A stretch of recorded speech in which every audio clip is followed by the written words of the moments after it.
So good evening, ladies and gentlemen. Thank you so much for coming down to Christie's this evening. My name is Kate Hunt. I'm head of the Chinese department here in London. And I am really delighted that Christie's is able to host the annual OCS lecture, being given by Dr. Weng, who's flown in from China. I think this is the most oversubscribed lecture in Chinese art that we've had in my time, certainly at Christie's. So I'm looking forward to Dr. Weng speaking. And in the meantime, I will hand you over to Sarah Weng, President of the OCS. And we look forward to your questions at the end, if we have time. Thank you.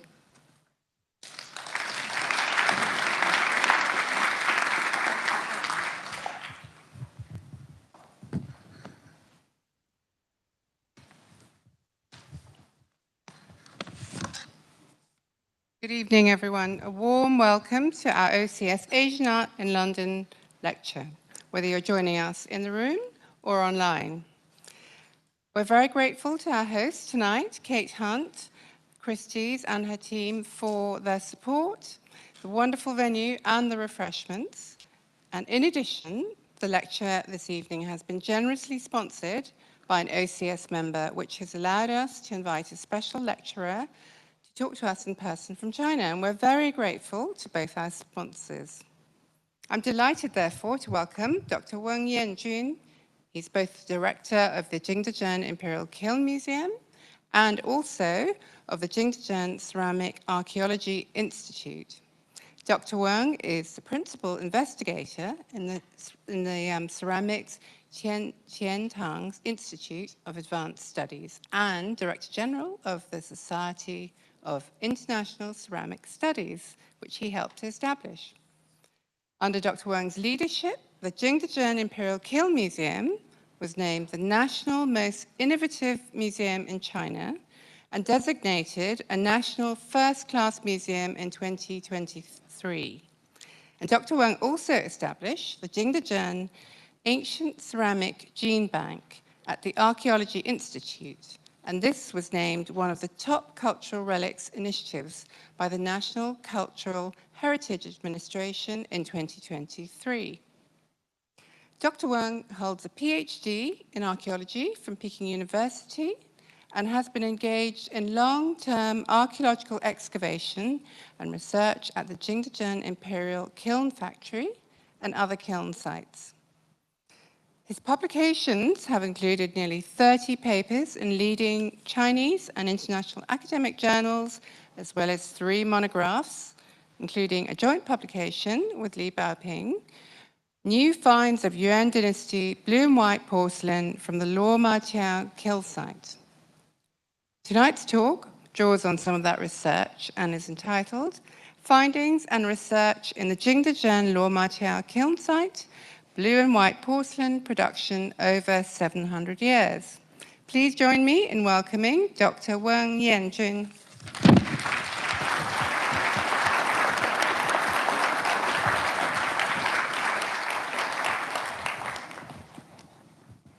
Thank you so much, Sarah, for your wonderful introduction.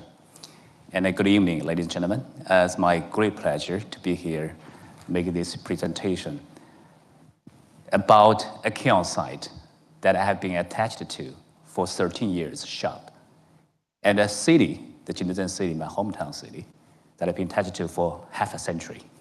So you can see I definitely have a lot to talk about, but today we'll be focused on the blue and white discovered from Luomaqiao Kiln site. But with the time constraint, we'll be even further focused on the Yuan dynasty, the early Ming dynasties.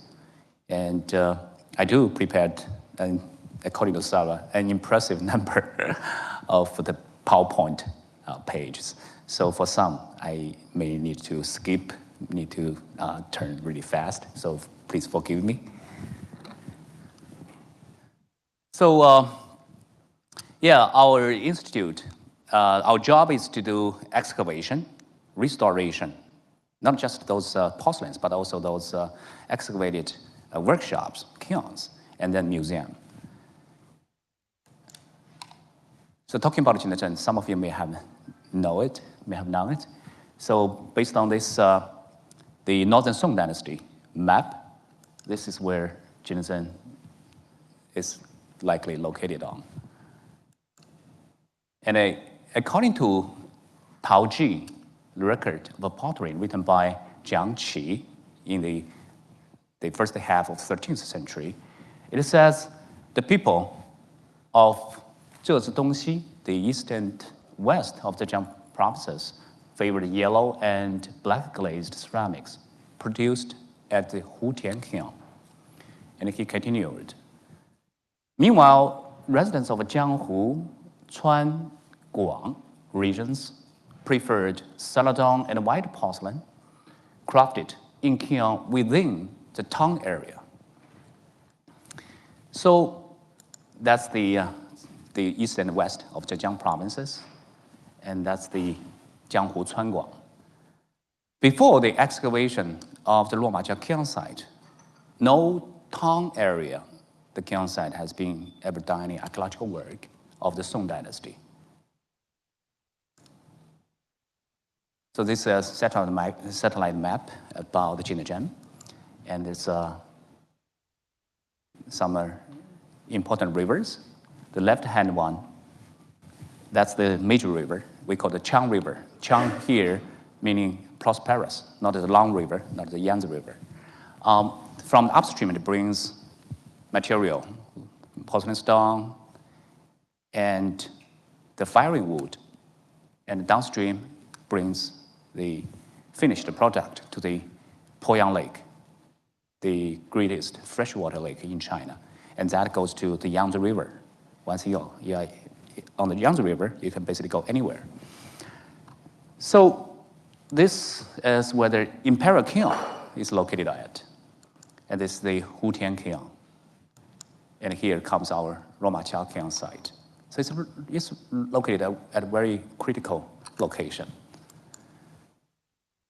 And if we put what we have found so far onto the map, so starting from right now, by archaeological evidence, the Jingdezhen porcelain, we call the porcelain siqi production, started at 9th century at the Lantian Kiln site, the first kiln site ever participated in the excavation. And then in the 5 dynasties, it quickly spread out.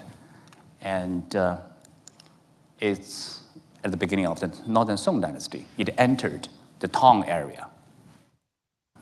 The Southern Song spreads a little bit further, but it's the Yuan dynasty. The focus of the production stayed at the Tang area, while the other sides went sporadic. Jingdezhen started its porcelain production as an imitation of the southern China celadons, like the Yue ware, and also the nearby Hongzhou ware in the same province, and also copied that of the northern China, the white porcelains. We call it porcelain, okay. And this one is interesting, you see, they stack them together, 5 at the same time, the white one and the celadon one. So that's also gives a hint why we, Chinese scholars prefer using ciqi, referring to both celadon and porcelain. So it's kind of a tradition. And what makes Jingdezhen stand out is beginning the late 10th century. It developed a very unique system of glazing, ash glazing.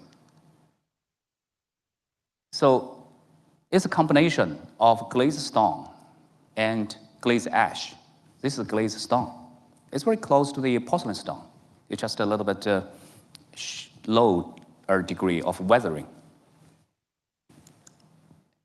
And the ash comes from the limestone and the local grasses, especially this one, the one with nickname as the phoenix tail.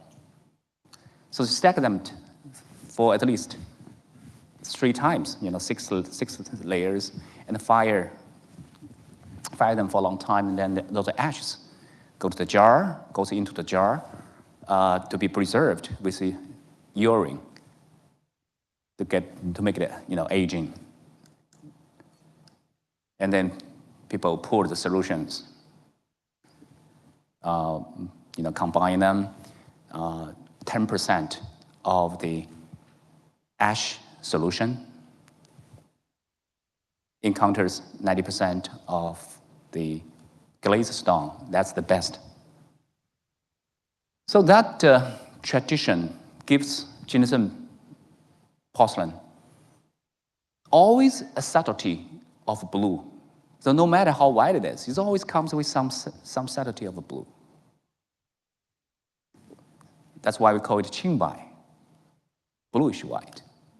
And at least I still think it's Jingdezhen who at least made the Qingbai ware popular, a successful product. So with that introduced, let's get our look at the Luomaqiao Kiln site. This is our excavation map, indicating what years we did, and actually we did also a much larger area of the inspection by drilling holes down into the ground. So this is the core part for the formal excavation. That's what it looks like more than 10 years ago from satellite. It was a modern ceramic factory. You see the chimneys. So before we get to the blue and white porcelain production, we should know it produced the Qingbai wares, starting from the late Song dynasty, in the 11th century, from the left, and in the middle, the Southern Song dynasty, and the right, the Yuan dynasty. So even the Yuan blue and white comes out, still the Qingbai is still accounts for the majority of the products. And interesting, you look at the one in the middle, it's an incense burner, but the glaze was so flowing that it covered somehow the carved holes, and make it a real interesting prototype of the Linglong porcelain, the rice etching porcelain. And in Yuan dynasty, based on the Qingbai technique, it developed a new type of the bluish white. We call it Ruanbai. Ruan meaning the eggshell color of a goose or duck, like that. And this specimen, interesting, we have two character inscriptions. Tai, the other one is not so identifiable, but more look like De, the moral righteousness. Although we're looking for the Tai Xi, but this one also gives us a very good hint about another research topic.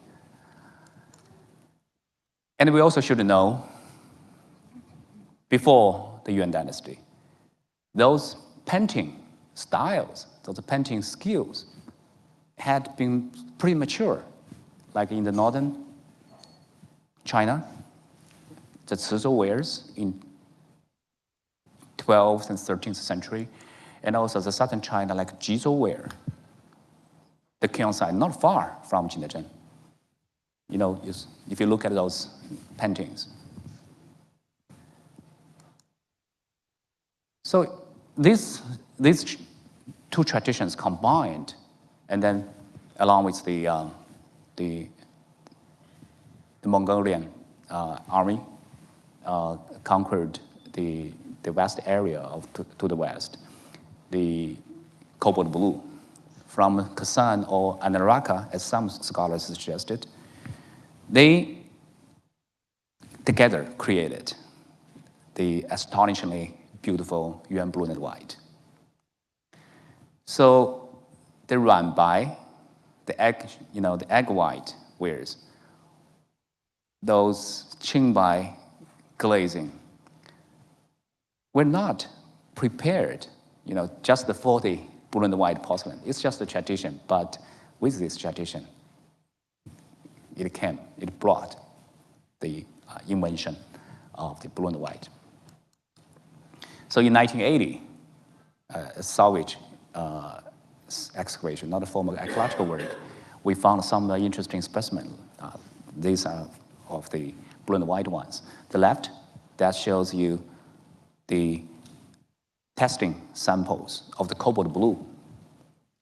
In the middle, on the left, the middle one on the left says Touqing first class blue, while the other two gives the family name of the workshop supplying the blue, the Dai family and the Wu family.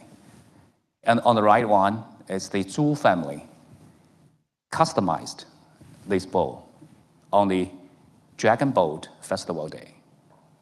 And the Zhu was written in Paxba character, Yuan Mongolian, only existing in Mongolian Yuan dynasty. So, in addition to the production of the Song dynasty wares, the latter periods of the Luomaqiao production can be divided into 11 stages. The early Yuan dynasty, we found, could you, okay. The west side and the east side, we didn't, of course, was not able to excavate every inch of the land, but there's basically divided into these two parts, the west part and the east part. The west part, we found workshops of the early Yuan period, Middle Yuan, and this is a very important period. We call it Late Yuan. That's about the second quarter of the 14th century.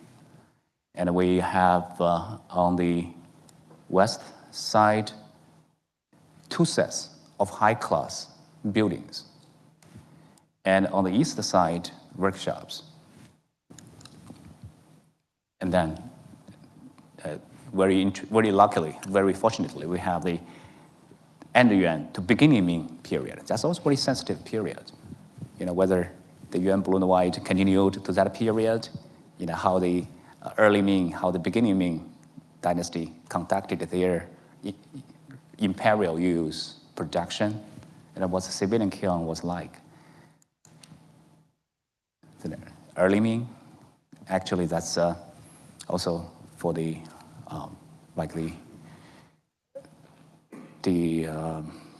so-called blank period of the imperial kilns, that is Zhentong, Qingtai, Tianshun of the Ming dynasties. That's 29 years. And further, mid-Ming, late Ming, the transitional period, early Qing, mid-Qing, the late Qing to early 20s, all the way. So let's take a look at some of those stages. Of course, the late Yuan dynasty. Well, I don't have time to go over the details of these buildings, though I loved it very much. If we take a look at the top picture here, it shows very, different stratums, belonging to different ages. They have those holes with the wheel throwing device.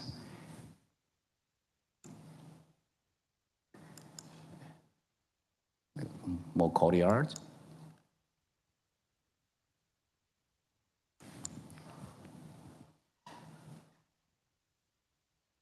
A large courtyard.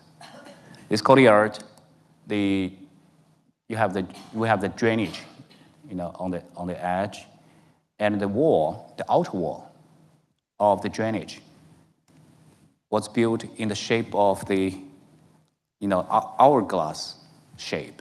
We call it Sumuru pedestal. Sumuru pedestal. It's related to having the ritual ceremony. This usually a building having this kind of setup it is connected to some worship function. And those bricklaying is fantastic. And interestingly, we also have a second stage on the Yuan dynasty, on the late Yuan dynasty, some remains here. We found a ditch. And we also found some people suspect it's for low firing kiln, but I think it's more like a living space for like the kitchen sink. But anyway, it's probably the setup of this ditch and that kitchen helped to give the former layer a good protection. So something happened, something bad happened to this building, probably the war. Though the building was abandoned, collapsed, and even went under some fire, because we found some evidence. And then, not long, it's being reburied, repaved, and then some new activity like the ditch, like the kitchen was built up there. And it didn't last long, because they belong to about the same time. And we was not able to find any blue and white that different from the earlier phase.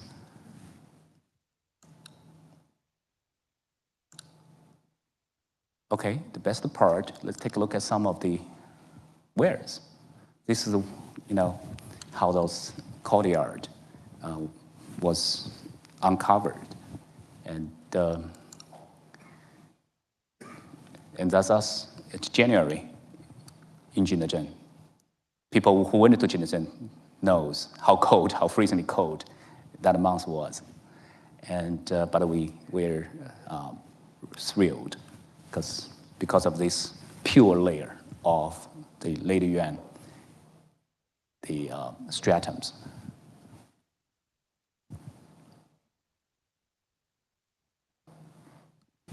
And this one is important. This one can come from archaeological work. Those statistics matter. Here gives you 19 major categories. But in recent years, we also found a new type, drum, with the drum. And also, these categories are of larger one. For example, the cup. The cup includes all kinds of, including the Jue cup, with 3 feet. And also the stem cups, so many. So we separate it from the regular, from the general cup. And to our surprise, the largest quantity is not a bowl. Usually for bourgeois ran by, for other periods, that's bowls. Bowls, the vessel type, accounts for the largest number. But here is the bottom. And then we have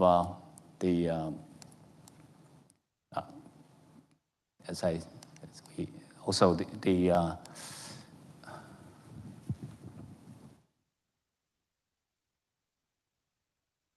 plate or dish, and so also the yi, the water wheel, the ewer, oops. And of course, the lid doesn't come along. It's attached to some other vessel types. So I will walk you through by the order of the quantity to see some of our specimen. This is the biggest number of the bottle, the Yuhucun Ping kettle, bottle. I'm not sure if you are surprised or not, at least I was. So Yuhucun, that's accounts for the largest. So and some with the octangular shape. And also we have the blue glazed with the white motifs. And the next is the prunus vase, Meiping. And this one, we have the largest quantity of the human figures on it. So this is on the Meiping instead of the jar, for which we'll also take a closer look. It has the herbal paintings, of course. And this is the one we found in January 2024. A totally new one, a brand new one, never seen before. This.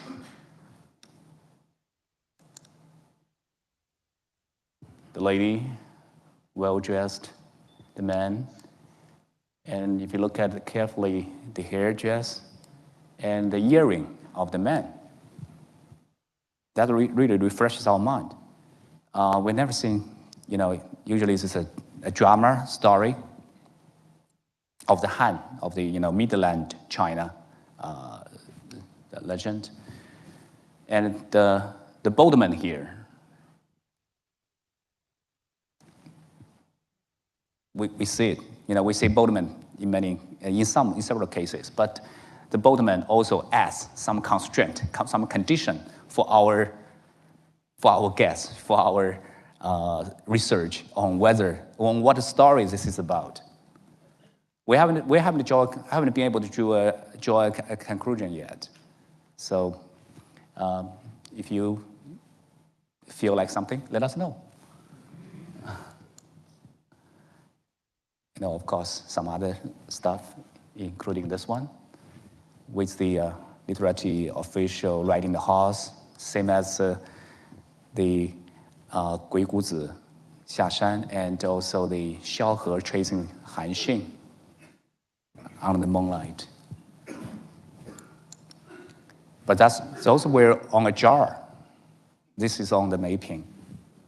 We have blue glazed as well. So some other types of ways, including that one with the banana tree leaf, like the David vases, rectangular one, and this only I have this neck, but this is my favorite, one of my favorite. I loved it. It's the three companions of winter, and also had a hornless dragon, pinch sculptured around it. It's so elegant, so elaborated. You look at the color, you look at the lines. So the craftsman must be paid well to customize such a thing for some literate, well-educated customer.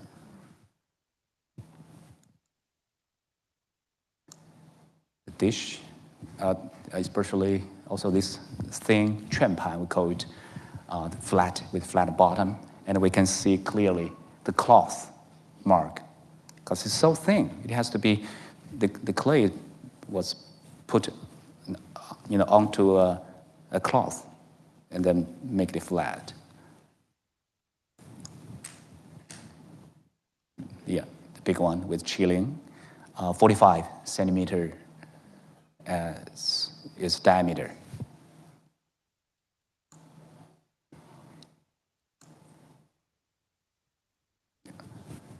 Yeah, for the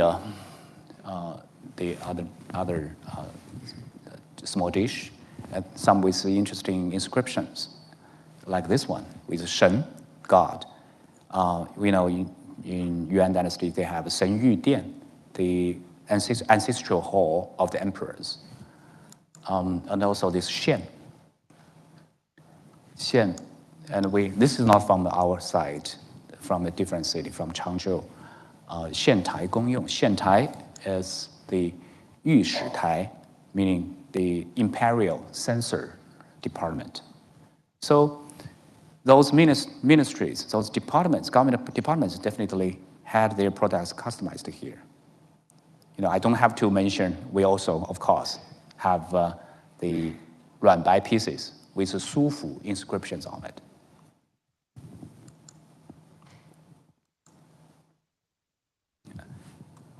Those with those geometric handle, and we also have we found a lot of Ranbai wares with this on the right, the one with rectangular with a geometric handle, and the Chuanpan in Ranbai on the Ranbai category.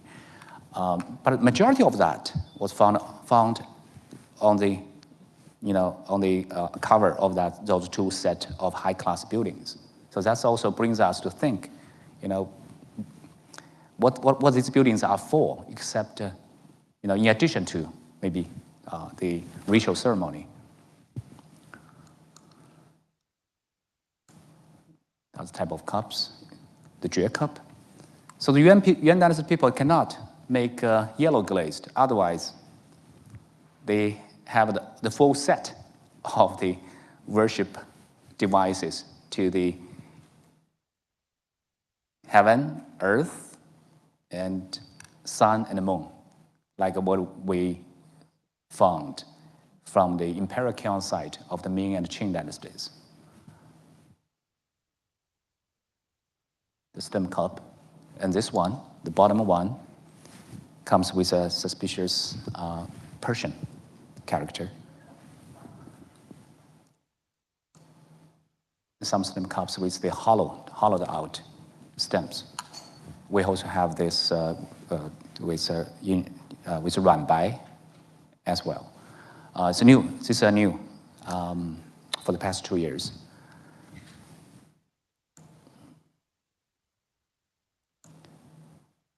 And some stem cups have this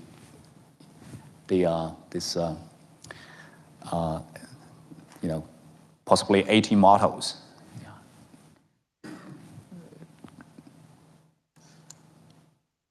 And with some with the bamboo nut decoration on its food.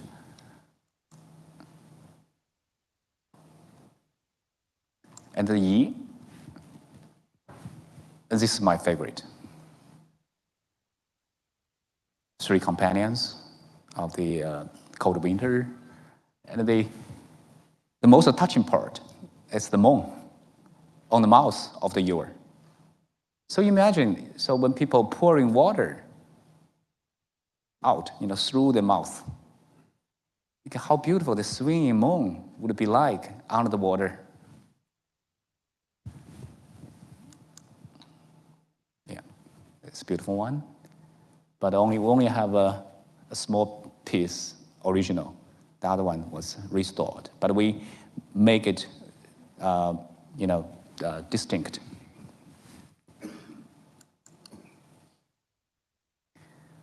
Jars. We do have some jars with human figures, but not as many as I said, as the Meiping wares. And this jar had never been seen before. The real pear-shaped jar with copper blue glazed, and those dots are not decoration. They are from the defect of the glazing.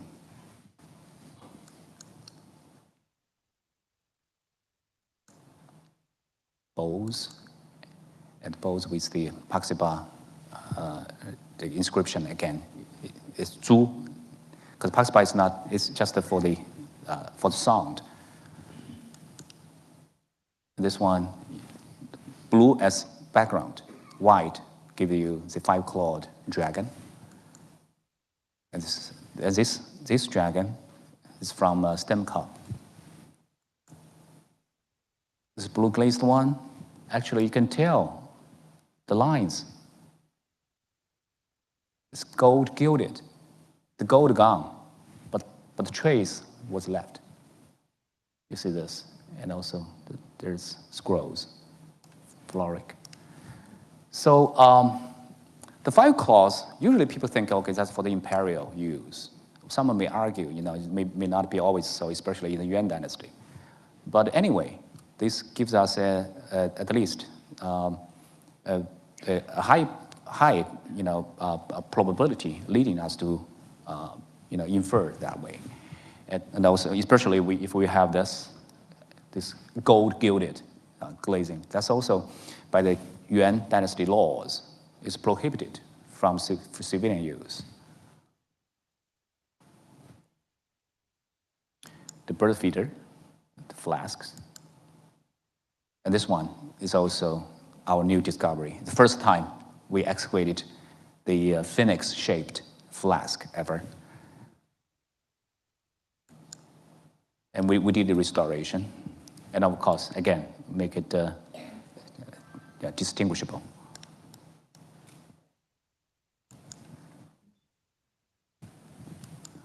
The box, lady the box. This is a fantastic one.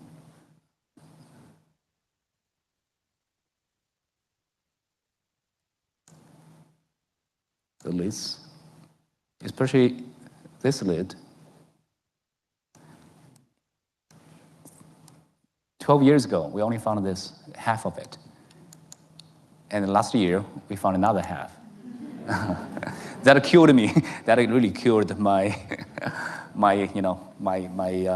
stubbornness of toward perfectionism. Yeah, this is what I put on the cover, the line. It's a line on the top of a lid. The line was so cute, with his or her head tilted, holding a ball, so lovely, sitting on the lotus flower stand, and beneath it, that's the lotus leaf shaped lid, and under the lid is a plug. So that's probably for a jar. And in addition to the scientific documentation for this lion, we also give it a non-scientific name, lion huggy, holding the ball, but also can give you embrace. And the young people like it. Young people seek the emotional value from those, from our the antiques. It stands. That's the incense burner. And we also have the basin, especially this one, with those carved, hollowed one, also with the powder, the so-called powder leaching technique, and the lamp, and the water dropper,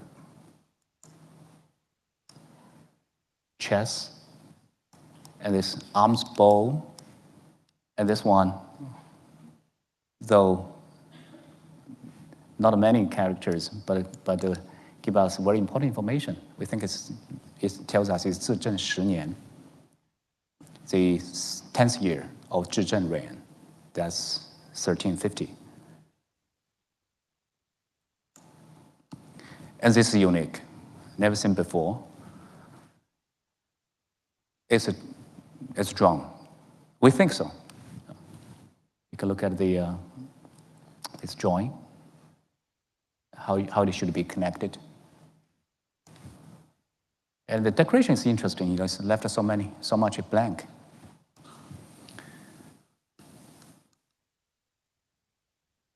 And we did a scientific test on the late Yuan period wares. The 4 types, in addition to bluish white, qingbai, and ruanbai, egg white, eggshell white, and also the qinghua, the blue and white. And we also have a large quantity of the grayish, the qingbai. That's the low quality product. So if you look at those numbers, you find the ruanbai and the blue and white are much closer to each other. The iron, the aluminum. That's for the body. That's for the clay. And this is for the glaze. If you look at the glaze, the blue and white and Ranbai, they are closer as well. And 2 months ago, we had a new paper published. I co-authored with Weng. We use 3 groups of samples, the Ranbai, Qingbai, and grayish Qingbai as a test.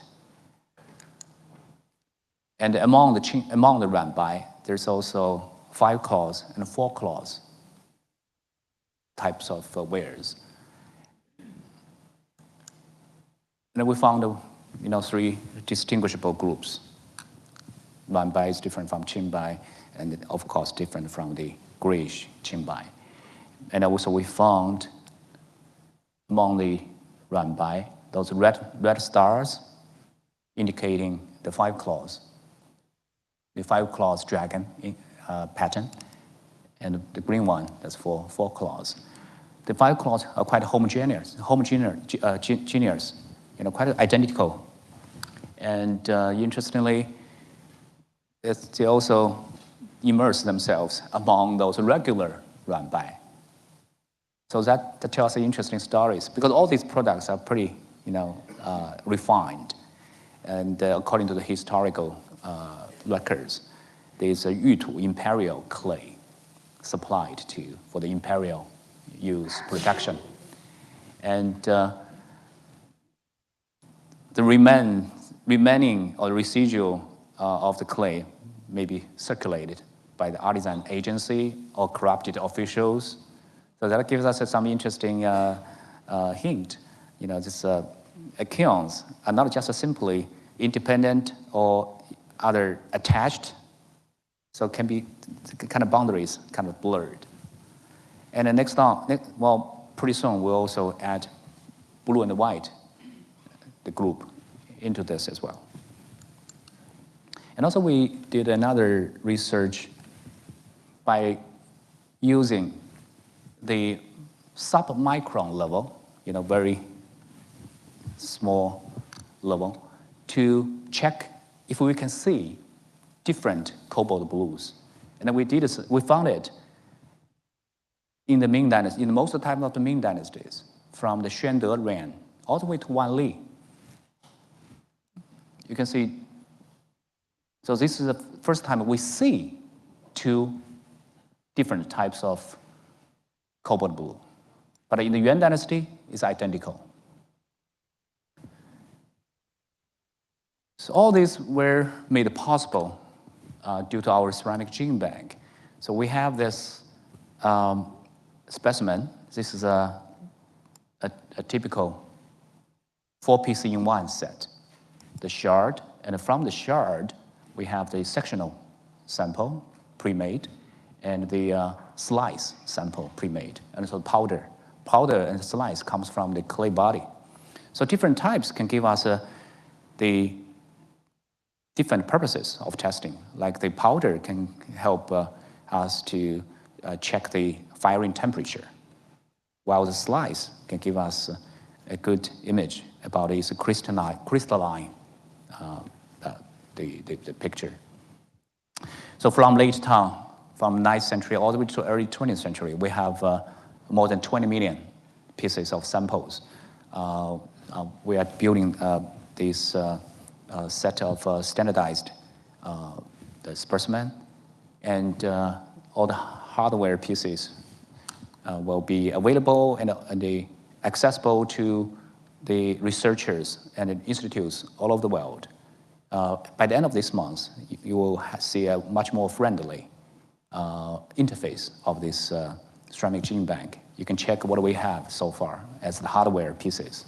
And also, of course, those collected information will be shared based on some rules.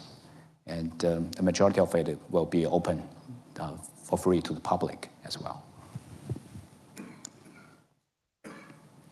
So let's move on to the later Yuan, to the end Yuan, to beginning Ming. What we should know is we have we found a lot of the construction components. with Leping Xian, Leping County, written on it. Leping is a neighboring county. Now it's part of Jingdezhen, but we kind of separated from the Fuliang County production tradition from it. But so that the Xian indicates that's the early Ming period. Otherwise, in Yuan dynasty, it's a different name. We also found the copyright of the imperial quality, the official quality product. Not many, but we found some. And no blue and white. We know blue and white is not missing at the Imperial Kiln site, but not as this, not as subcontracted Luomaqiao Kiln site. And this period is a downtime of this kiln site. But it's still, had the courage, had the fight to make official use products.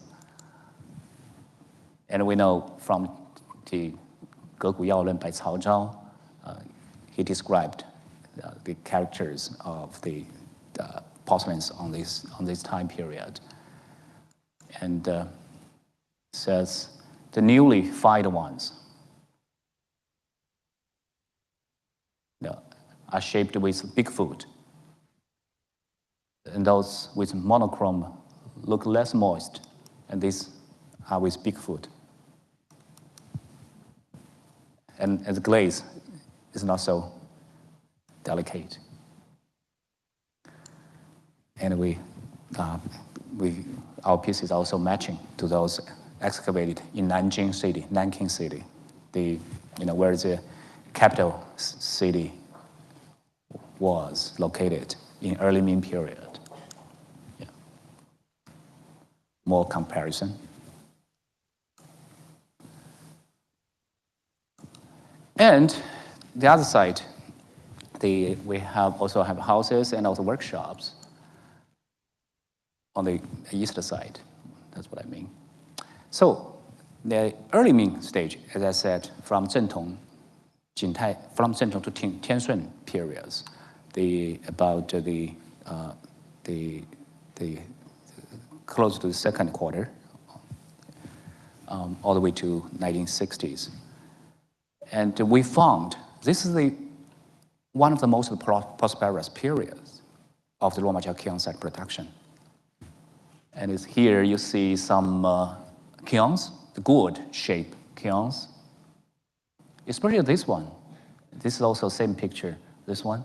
It comes with a pretty well-preserved workshop piled with sagas. It was not there last time when you were there, right? Not excavated out yet. So we're excited. We're excited to do more mathematics to see the volume,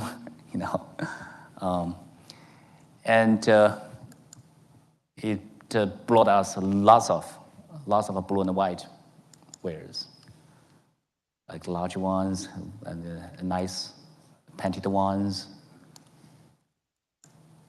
Yeah, the regular ones. Ones with human figure, and also the one with celadon decoration. And the 4 types of stem cup.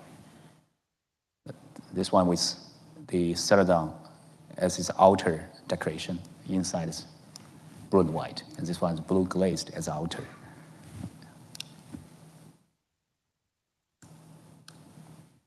And we have these 2 interesting samples. The left one is of, it's not as good quality as that of the Imperial ware, but you can see the imitation, the copy. And this one, that surprised us a lot, because this is Imperial quality, definitely. And it's a shard from the pillow. And in year 2014, we found hundreds of pillows of this time period at the Imperial Kiln site. But why? So, but what to our surprise, we never thought during this time period, the official production was outsourced as well. We may know, some civilian sites, they produce things for like the emperor's brothers, but this is not that. This is even higher. Well, how these products were fired. Nothing special, but just as an example. And those testing pieces usually use the center of a bowl for checking the firing temperature. And the stem, the foot of a stem cup for testing the cobalt, same as the Yuan dynasty. And in the Mid-Ming, that's the end of the 15th to the early 16th. We also have the kiln found, and we go real quickly. Yeah, we have Celadon product, and many of the products can match that of the newly discovered shipwreck at deep water. It's deep water. It's 1,500 meters deep in the ocean, found in the South China Sea. We call it Northwest Continental #1 shipwreck. I'm not saying it's all from Luomaqiao Kiln site. Actually, in the town area of Jingdezhen of this period, many kiln sites, many kilns, they make similar products that compete.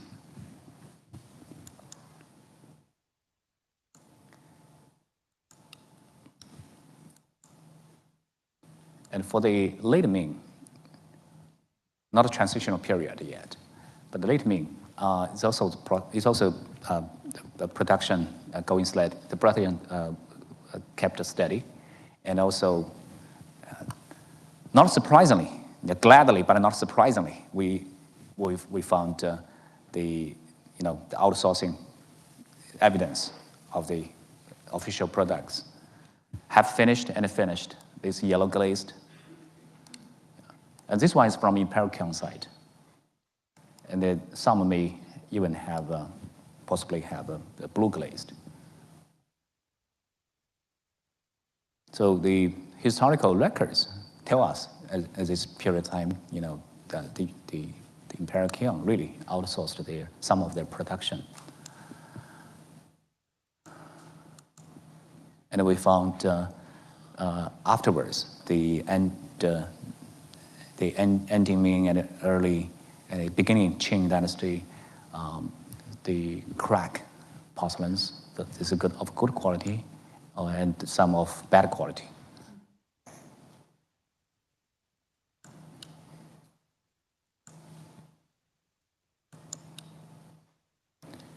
And during the early Qing period, we taking that as example. In addition to those workshops, those kilns, we also found a lot of the roads, the living use houses. So this example.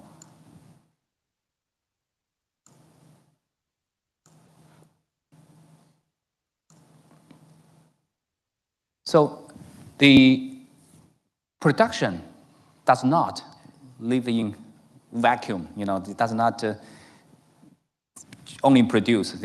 People need to transport. People need to communicate. So nowadays, when we taking Luomaqiao Kiln site, for example, we do not just care about the products, the vessels we excavated out. We want to, if possible, to look at a much larger area, and also with more targets, goals in our mind, to look for how it may be transported, how it may be connected to other sites, how it is attached to the Imperial Kiln site somehow. And Back to the evolving map of Jingdezhen production, if we go focusing on the Yuan dynasty, we see at the Ming dynasty, it went further, closer to the Chang River. And in the Qing dynasty, almost fully occupied the banks, the eastern banks of the river. And these maps on the left tell us a different time, how a alley named as the Lion, lower alley of the Lion was like. So that basically the terrain tendency did not change. And what changed is the height. And we found from the excavation, almost in the Qing dynasty of this level, because the lower level is the closest to the river. During the Qing dynasty level, the terrain tendencies kept the same tendency, but just the new road kept being paved higher and higher.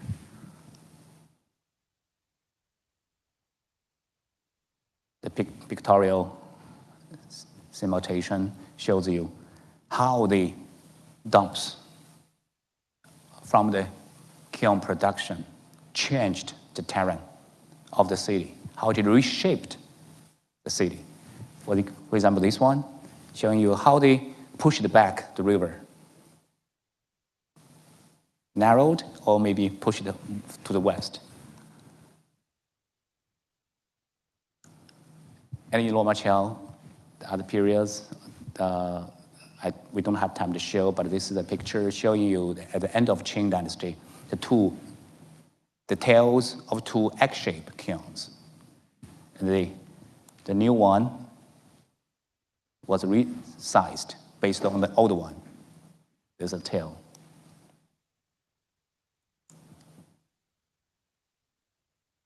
And in 1960s, a modern kiln was built here. It's kind of bung shape, using coal as firing material. And these tubes polluted our excavation site a lot, but that also gives us the evidence of in 1970s, they used the heavy oil, heavy petroleum as a firing material for the porcelains. So for the past 2 years, we have done 8 new excavations crossing the whole area of Jingdezhen. We look at its raw materials, the kaolin mountain.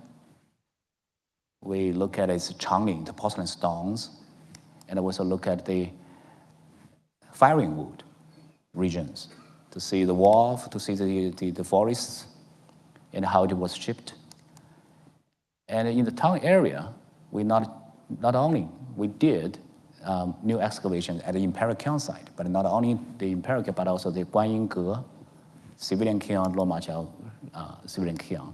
We also wanted to look into the models, how those production, how those the further processing, like overglazing, like those commercial shops, retails, how they were conducted, how they were laid out across the town area, and also how those temples were operating, and the transportation system, the road networks, and also the water transportation.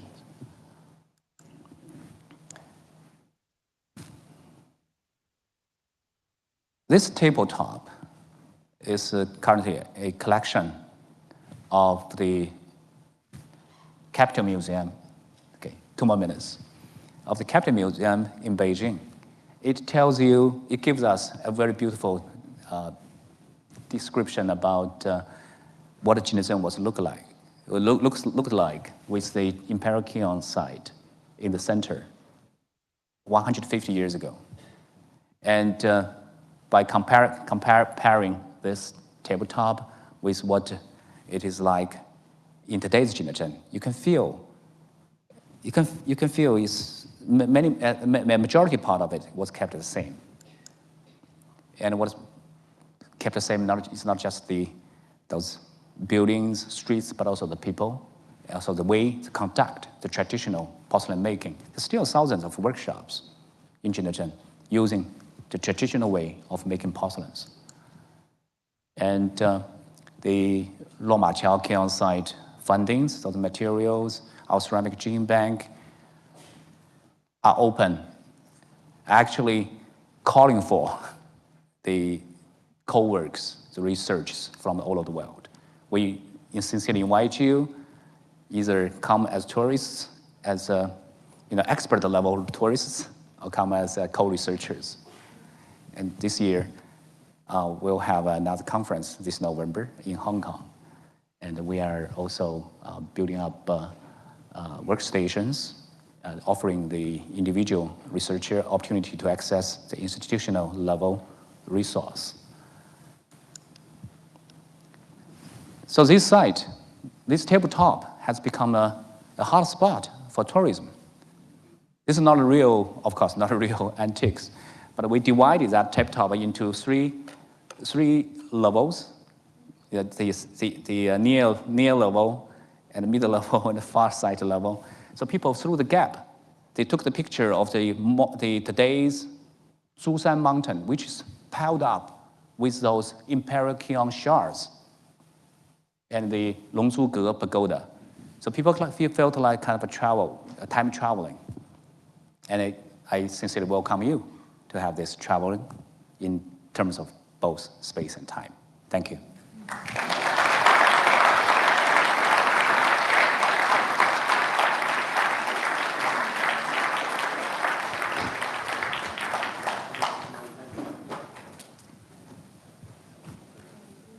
Thank you so much. That was a really fascinating and wide-ranging lecture with so much detail.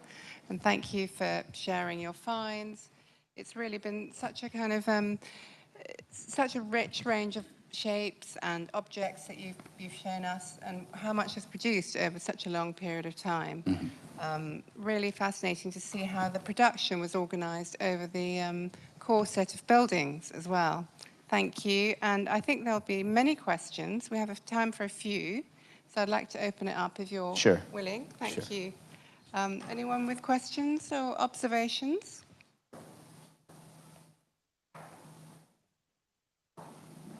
Over there, maybe? I think Rose has got.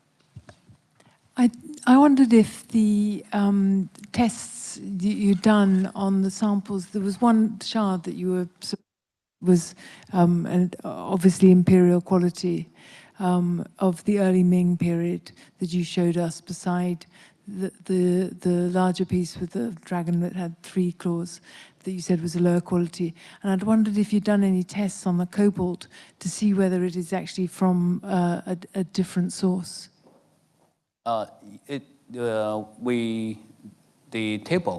The table we no, showed. No, not on the table. There was I think in the early Ming strata, there was a small shard that was incredibly bright blue.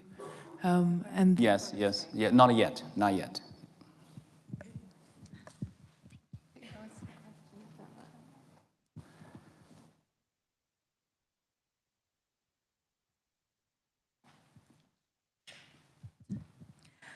Thank you for your wonderful talk. So I have a question. I was wondering how you would define and characterize this end of Yuan and the beginning of the Ming period. Do you see it more as a continuation of the Yuan from archaeological perspective, or is it more of a transitional period? Thank you.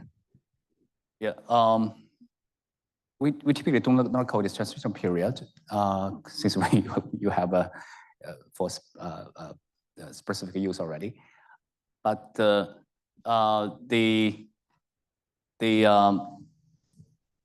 wares, those construction components, and those unglazed copper red products give us a good reference for its dating. But this time was in between the blue and white, Yuan blue and white making period and this period, there was some break. There was some interval lying between them. So it's like a revival, but not so prosperous period.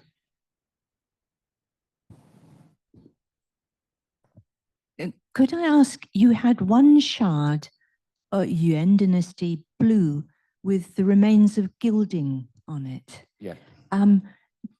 Is there any evidence where the gilding was done? Was that done at the kiln site or at another area? Have you any evidence for how that was carried out? And also, what was the technology of the gilding? Was it a gold sheet laid on or what?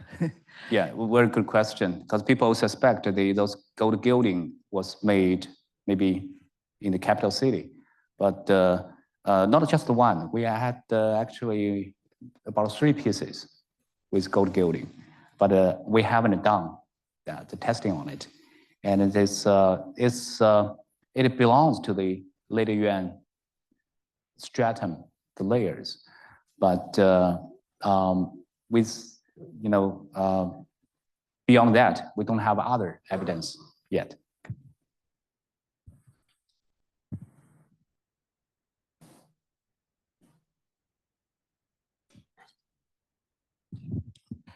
You were mentioning that I think they sometimes use sort of coal for firing, and is it petroleum as well?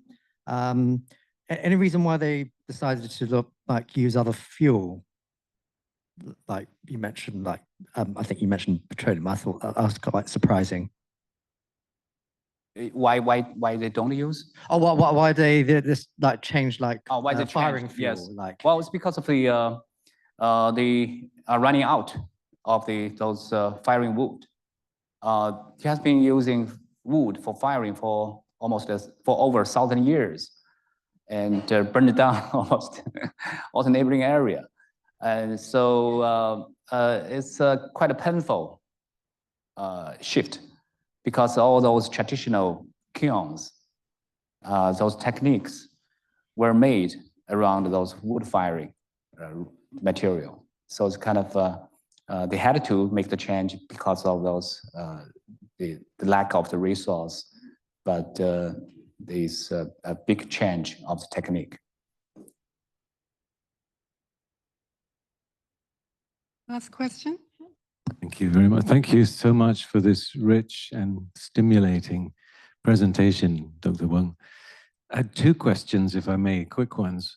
So one is, some people still think that the blue and white is from the late Song period. So what do you say to them? That's the first one. And the second one is about the Bagpa script. Do you have any theory as to why, because it's mostly the surnames, right? The Zhu family, yes, or yes, Zhang family or whatever. Do you have any theory as to why they're using it for just this, the surnames and not for the rest of the inscription? Sure. Yeah. 2 questions. We haven't been able to find any Song dynasty, with archaeological stratums, the Song dynasty blue and white wares in Jingdezhen. And I personally haven't seen any convincing evidence to tell me, okay, this looks like, based on also the so-called typology methodology, the Song blue and white porcelains. And I cannot tell. I can really not tell. To support that.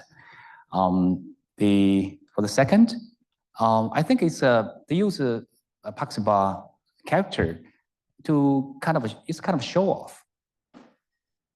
It's more like a show off. I think so. Yeah.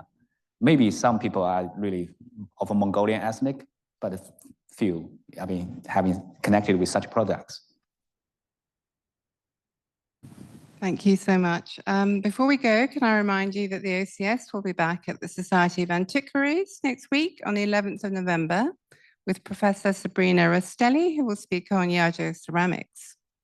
And I'd like to extend my thanks this evening again to our generous OCS member for enabling this lecture, and to Christie's for the venue and the refreshments. And finally, a big thank you to our speaker, Dr. Weng Yanjun, for a really fascinating and insightful lecture.